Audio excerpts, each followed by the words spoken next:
अब हम आपको बताते हैं कि बच्चों के जिद को खत्म करने के लिए, समाप्त करने के लिए उपाय क्या है।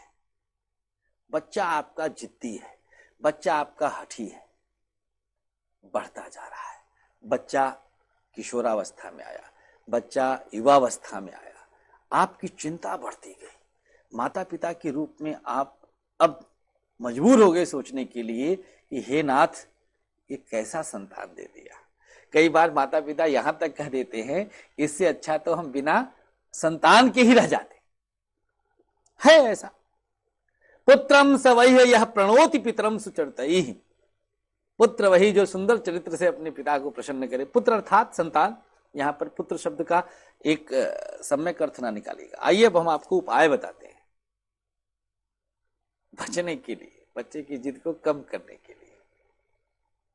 सबसे पहले एक पीले रंग का धागा ले लीजिएगा। पीला धागा, केसर और शहद थोड़ा सा मिक्स कर लीजिए किसी कटोरी में घिस करके। केसर रंग छोड़ने लग जाए शहद के साथ, खूब रब करिए, रगड़िए और उसमें धागे को डुबोजिए। धागे की लंबाई स्वेच्छा अनुसार, कोई हार्ड एंड फास्ट रूल नहीं कि इतना लंबा इतना लंबा इतना लंबा, स्वेच्छा अनुसार। इसके बाद धूप में सुखा लीजिए। इस धागे को कम से कम 3 दिन के लिए तुलसी के जड़ के पास बांध दीजिए। चौथे दिन स्नान के बाद धागा खोलिए, एक प्लेट में फूल बिछाकर धागे को उस पर रखिए और घी की आरती करिए और गायत्री मंत्र का जाप करिए। ओम भूर्भुवः स्वः तत्सवितुर्वरेण्यं भर्गो देवस्य धीमहि धियो यो नः प्रचोदयात्।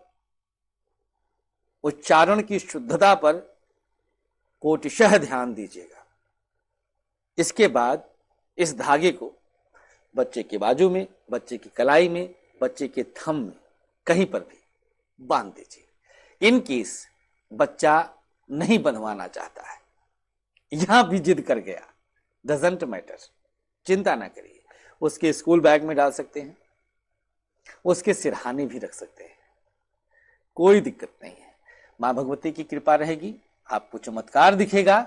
बच्चे के अंदर के जिद को हम इस उपाय से भाग्य में जिद होने के बाद भी मिनिमम 40 to 50% कम करके रहेंगे। देखिएगा, चमत्कार ना हो तो जो कहिए हाजिर।